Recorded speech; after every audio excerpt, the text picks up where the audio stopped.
உங்களில் யாருக்குன்னா வந்து எக்ஸாக்டாக உங்கள் நெக்குக்கு மேலே கரெக்டாக ஹெட்டுக்கு கொஞ்சம் கீழே இந்த இடத்துல பெயின் இருக்கா? ஸோ உங்களுக்கு தான் இந்த வீடியோ. உங்களுக்கு நெக் வந்து ரொம்ப ஸ்டிஃபாக இருக்கும். ஸோ கழுத்து வலியோடு சேர்த்து உங்களுக்கு ஹெட் பெயின் வரும். நீங்கள் ஃபஸ்ட்டு இந்த 3 எக்ஸசைஸை வந்து ஃபாலோ பண்ணிவிட்டு உங்களுக்கு எப்படி ரிசல்ட் இருக்குது சொல்லி கமெண்ட்டில் சொல்லுங்கள். ஃபஸ்ட் எக்ஸசைஸ் இந்த மாதிரி உங்கள் கையை வந்து ஃபோல்ட் பண்ணி பேக்கில் வச்சுட்டு உங்கள் நெக்கை வந்து லைட்டாக சைடாக பண்ணி அந்த இடத்த ஸ்ட்ரெச் பண்ணுற மாதிரி பண்ணணும். ஸோ செகண்ட் எக்ஸசைஸ் வந்து இந்த மாதிரி வந்து ட்ரங்க் ஸ்ட்ரைட்டாக வச்சுட்டு உங்கள் ட்ரெபீசியஸ் மசிலை வந்து நீங்கள் ஸ்ட்ரெச் பண்ணுறீங்க.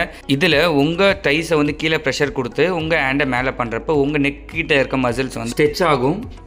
ஸோ தேர்ட் எக்ஸசைஸ் வந்து இந்த மாதிரி ஒரு ரெசிஸ்டன்ட் பேண்ட் எடுத்துகிட்டு ஸோ இந்த எல்போ வந்து 90 டிகிரி பொசிஷனில் வச்சுட்டு ஸோ எல்போவை நம்ம வந்து தெரா பேண்டில் ஸ்ட்ரெச் பண்ணிவிட்டு சேம் டைம் நம்ம ஹெட்டை வந்து ஃப்ரண்ட் பேக் பண்ணணும். ஸோ இந்த வீடியோ பிடிச்சிருந்தா ஃபாலோ பண்ண மறந்துடாதீங்க. தேங்க்யூ.